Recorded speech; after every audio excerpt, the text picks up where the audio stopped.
Most soap gets you clean. This soap gets you dirty. Real dirty.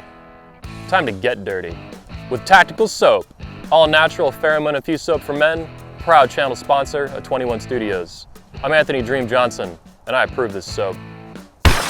Order now at the link below. Use coupon code 21C for 10% off now. Real dirty.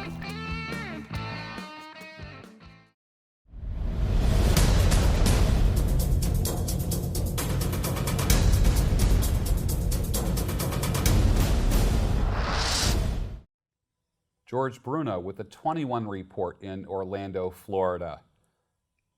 And we're here with Texas Dom from texasdom.com. He just got whisked off the stage and he's in the studio now. I got to ask him a few questions. And all I saw was a bunch of guys with a lot of energy coming out of that auditorium after listening to him. What is your impression of the 21 convention so far? Well, it has been fantastic, and it's been 4 days of guys all on the same page, working in the same direction, multiple angles of attack, different speakers coming at different directions. The attendees are able to pick out what they need, discard what they don't, and as we are summing it up, we're ending soon, and we're all going to be walking out and having to face the world, and these guys are armed with an amazing amount of ammunition now to go out and attack all the issues they face.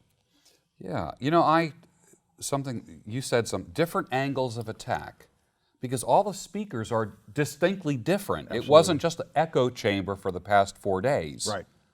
Yeah, we had guys that were completely into the whole pickup thing, multiple women, the whole 9 yards. We had guys that were married, monogamous, like myself and Hunter, and everything in between. It was a fantastic lineup. Anthony did a stellar job putting this together this year. Yeah, it's a well-oiled machine this year. It really is. I find that this year is probably, I think, one of the most diverse years as far as attendees is concerned. There are people here who've been in the men's support community for many years. There's guys that needed to be here as a result of some kind of trauma or something that happened in the past month. The last few tickets that were sold may have been from a guy who just was told by his wife that she no longer wants to be married, or he went through a breakup, and this is kind of like emergency intervention in a sense. And then there's guys who've been just chugging along for many years. What type of men have you seen here? Because you've interacted with Absolutely. A lot of guys. Absolutely. I've seen guys that are in college. I've seen one man that came up to me. I was bragging about being married for 30 years. He's been married 47 years. He's in his 70s. I said, "What are you doing here?" And he said, "Yeah, we're doing pretty good." He said, "But I'm here for my grandsons. I want to get this nailed down so that I can help raise them better." Wow. I mean, that's fantastic. That's right? Powerful. Yeah. That is powerful. That's amazing. So I know the guy you're talking about. Yeah, and I wasn't the oldest guy in the room, which I really thought I was going to be when we got down here. So that worked out really well. Yeah. What is your main message for men in general? Own your shit. Absolutely own your shit. I mean, there's everybody wants to blame everybody else. You don't want to blame your wife for your problems, your girlfriend for your problems, your job, your boss, or whatever. You can go look in the mirror, figure out what the hell am I doing wrong to cause all these. It's cause and effect. You're experiencing all these effects. What's the cause? And almost in every single case, it's the guy looking back at the mirror. Every time. That's powerful. It's true. I just tweeted today, there's this phrase, the struggle is real, and a lot of people tweet that and hashtag that, and I'm contrarian in the sense that I said, the struggle is real, but the reality is you probably orchestrated that struggle yourself. Right. You absolutely have the life you deserve. Good, bad, or ugly. Everything you've done to get you to this point today are the life choices you've made. You can't blame it on anybody else. And once you get past that, shifting the blame off on everybody else and putting it back on yourself, now you've got a roadmap of what to fix. Right? How does a person create a roadmap for recovery or to right the ship? How do they do that? I think they just have to analyze what causes their problems. What particular events, what particular decisions that they're making. And once they've been able to at least identify the cause and effect, here's my problem, how did I get there? And then you can start writing that one down. What's my next problem? Because trust me, we all have a million problems, right? And they're almost all of our own making. So map that out and draw it out and figure out, okay, which one is causing me my most pain today? Get rid of that one. It's kind of like credit card debt. Find the one with the biggest interest. Yeah. Knock it out first, right? So find your biggest pain today, work on that one first. Don't work at all 15 at once. Work on one at a time, get that one knocked out, go to the next one. So. Powerful, very powerful. What would you say is the most common problem or the most recurring problem amongst men in general that you've observed in your lifetime? They give away their power. They spend their entire life saying, I'm sorry, I'm sorry, I'm sorry.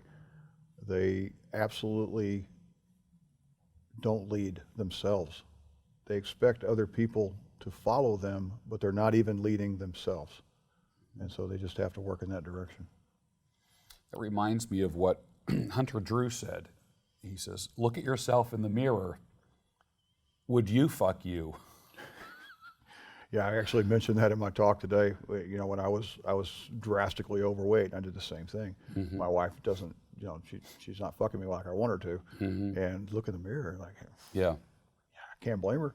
Right. Right? I find that if we don't talk about the hard issues and get a little coarse sometimes, I think that we're not doing men a favor. I think a lot of times, many times our language can be, can emphasize issues. And I noticed that your talk, when I was in there, you would lower your voice, you would raise your voice, you would use different types of words to describe things, to emphasize points.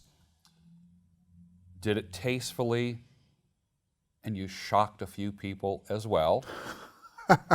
It reminds me of what Ryan said when he said he had a speech written, ready to go, and then someone said to him, don't tell them what they want to hear, tell them what they need to hear.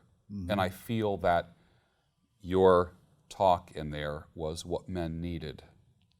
You weren't coddling anybody. No. Thank you. I had thought about how should this talk go. I asked one wise guy which direction I should take, and he said, well, are you teaching, or are you inspiring? And I thought, well, that's a good question. And I never answered it either, did I? So I was doing neither, I don't think. I was trying to help. Yeah. I just want to help. I think everybody in that room wants to help. That's the thing. And that was my call to action to the guys in that room, is to help somebody else. You know, you're here, you're getting all this knowledge. Implement it and use it. But if you're just using it for yourself, that's cool to start with, but look around, man. Guys are falling out left and right. Pick them up, you know. Everyone is a student and everyone is a teacher. Absolutely. Yeah. What do you feel that the generation of young men today, I hear everyone just ragging on millennials all the time. I just like to say young men. I don't want to fall into that echo chamber of hammering millennials. I have children that are millennials, and I don't want them to feel like I'm hammering them in any way. With young men, where are they lacking? What is the direction they need to go? I had the benefit of having a father who probably was winging it most of his life, but I had a father. There's a lot of guys who don't have that presence. What advice would you have for them? Because they're going to be watching this. Right.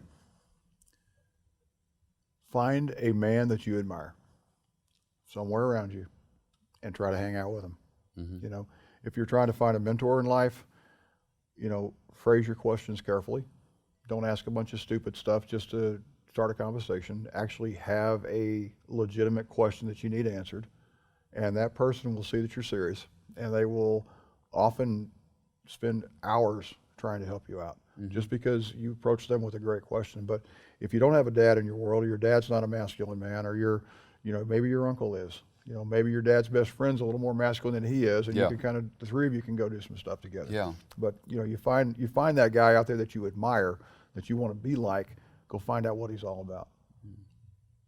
Because I was talking to my son's 28, and we were talking about his friends from high school and this, that, and that. He said, Dad, he said, we're the generation of the lost boys. He said, there's no direction. We don't know where we want to go.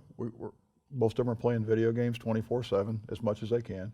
A lot of them have moved back home. They're living with their parents still, and they're in their mid to late 20s. And he said, there's no direction. They don't have any goals.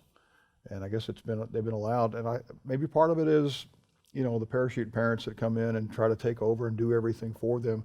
You know, a lot of these younger folks have not been allowed to fail. They've just been rescued all the time, over and over and over again. And it just, you know, you only learn by fire. You know, trial by fire is how you learn these things. And so I think putting yourself into some situations that challenge you, things that are hard, you know, stuff that's easy anybody can do.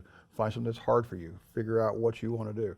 I know one young man that decided he wanted to make a knife, and he got online and he gathered the parts from an old boneyard, automobile yard, and he made a forge in his driveway to be able to hammer out a knife. You know, with scrap parts. Probably cost him less than $50. And now he's working on becoming a blacksmith. I mean, so that's just one challenge that a man can take on. That's incredible. It's fun.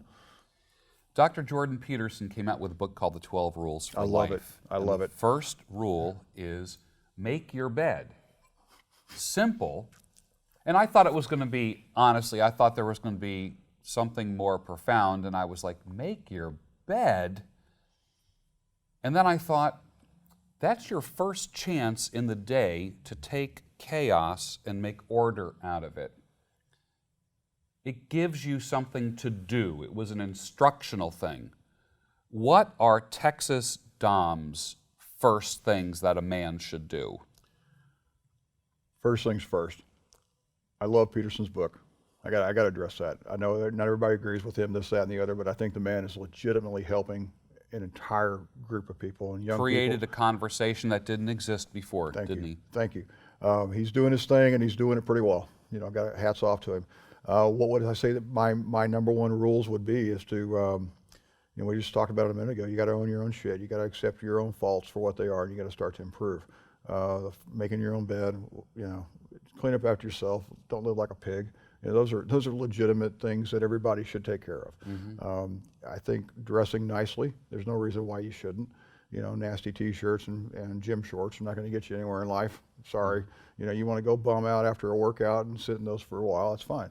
If you're with an LTR, you're with a wife, that kind of thing, you come home from work and you got your decent clothes on, keep them on. Let your kids, let your family see you dressed nicely. That you don't immediately go throw on the old Led Zeppelin shirt and some jams, you know. Yeah. I just think you just need to work on, God, you know, get in shape, work out. It's the same manosphere advice you hear. The reason why you hear it from every single speaker is because it is so damn true. If you can't be the master of yourself, how can you be expected to be the master or the leader of anybody else? And men thrive on respect, and men and women alike do not respect somebody that doesn't take care of themselves. You know. So. I think many times how we look communicates more than what we say. You express.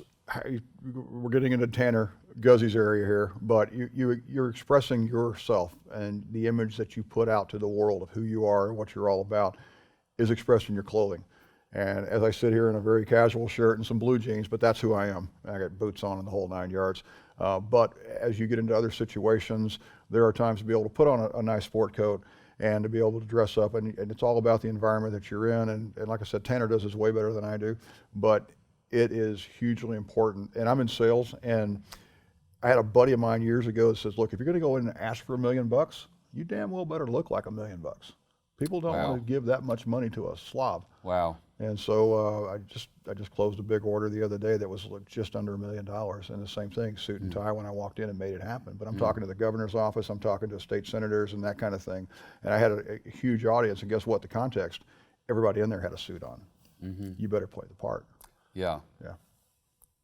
Sometimes you have to play the part. Shit, yeah. Sometimes you have to play the part. But you know what they say about that is they say, okay, I want to be this guy, right? How do I get there? You say, okay, well, I'm going to pretend like I'm that guy, right? I have this box of stuff and I'm going to write confidence on it. And I know that that box is empty, but I'm going to put it over here and I'm going to pretend like it's full. And every day I try to be more and more like that guy that I want to be. And eventually, some point down the line, you quit trying to be that guy and you become that guy.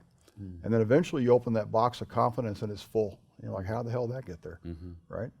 You have to work to get there. They say fake it till you make it and all that. I know people like to hate on that, but I'm telling you, it is true.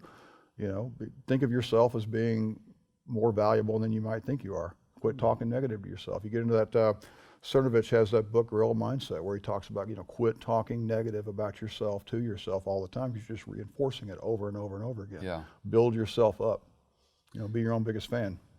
I'm a big fan of Gorilla Mindset. That was one of my favorite audiobooks from about 1.5 years, 2 years ago. It's a tremendous book. It's good stuff. It is. It's interesting. We train ourselves by our words. We like to say that if you're saying things like, I don't know what I would do without her, that when she leaves or if she's gone, you won't know what to do without her. And you're training yourself to not know what to do without her. What are some of the ways a man can verbally train himself in excellence and not make himself weak and vulnerable? Good question. I think you look at a situation, and I think the very first thing when you encounter something that's difficult in your path is tell yourself, I've got this. And keep telling yourself that over and over and over again. And eventually you're going to start to believe it. You're going to start to quit worrying about that type of thing. You just have to have a little bit of this self-talk. I've got this. I can do this. Sure I can. I'm a man, damn it. I can do damn near anything I want to do. Right? I like that. So I like that. TexasDom.com is your website.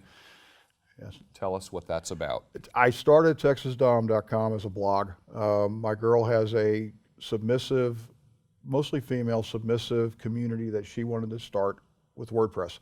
And so I decided I better start a little WordPress blog to figure out how this whole thing works. And then I've posted a couple articles. People seem to like them a little bit. I don't monetize it. I don't make any, there's no ads. There's nothing like that. I don't sell things. But I just started putting my thoughts into words to talk about dominance and submission, to talk about masculine things, to talk about picking up fallen brothers, that whole gamut that we talk about here this week. And it's given me an outlet to get the words out of my heart and onto the paper or onto the electronic media. I'm thrilled to death with where it's gone. And I actually, how people always talk about, hey, I turned 30, I'm going to do 30 things at 30 years old, right? Yeah. Well, I did 57 thoughts at 57. I just turned 57 a while back. And I think I titled the post 57 Classic. And most of my stuff is 500 words or less. This one's a little longer because there's 57 things, but it goes with the territory. But yeah, stop by and take a look at it. And if I can help, email me. Click on the link and email me if I can help you. That's fantastic. What would you tell the one guy who's watching this who needs change in his life? He's hurting right now. He doesn't know where to go, what to do.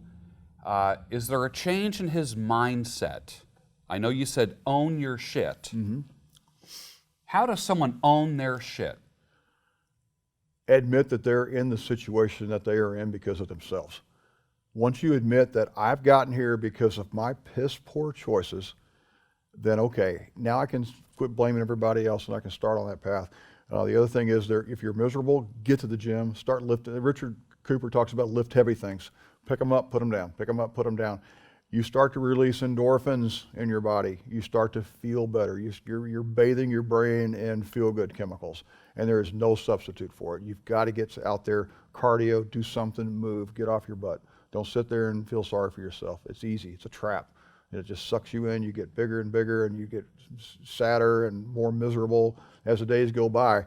And I know it's take the first step. Even if you're just walk around the block, take the dog out for a walk or something, just get outside, breathe some fresh air, put the damn video game controller down, and reach out. There are a gazillion help sites out there that are on the internet. If you're suicidal, for God's sakes, call the suicide prevention line.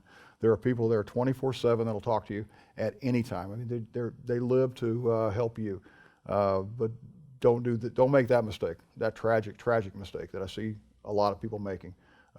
Everybody wants you to do well, but you have to take the first step to doing well. And then when people see you starting to improve and starting to do better, guess what? They want to help.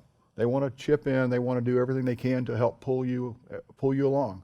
Mr. Swift said the other day, he said, "Don't expect me to pull you up, but I got a latch over here. I got a handle on my pack over here. You feel free to grab onto it and hang with me for a while. I'll pull you along." So, yeah, just make the first step. Do something to quit analyzing everything. Once you've said, "Okay, it's my fault. I've gotten here because of this, this, and this, and this." Okay, put it to bed. Don't look in the rearview mirror. You're not going that way. Start to take your first step the next direction, and figure out what that step can be. It can be as easy as going on a bit of a diet and start to walk around the block every day. Start to put away sugary drinks, things that are poison to our brain. And once you start to make those first couple of steps, they're contagious. The brain starts getting the feel-good chemicals, and then everything starts to multiply exponentially. Just goes up rather dramatically. So, how's that? I really like that. I'm going to start doing those things. George Bruno from the 21 Report, talking with Tex from TexasDom.com. Thank you. Thank you, sir. Appreciate it.